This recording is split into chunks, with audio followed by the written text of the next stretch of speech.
Hello guys, welcome back to DG3. So today's topic will be how to set price of your product or services on your Facebook page. So let's get started. First you have to open your Facebook, then go to your page, then go down and you can see that there is an option called services, shop and offers. So in services, you can see that I have added two services.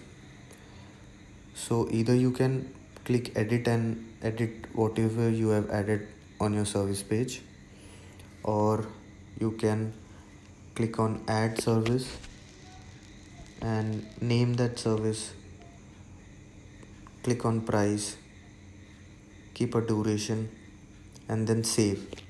So people who visit your page can see what services you provide in how much price. That's it.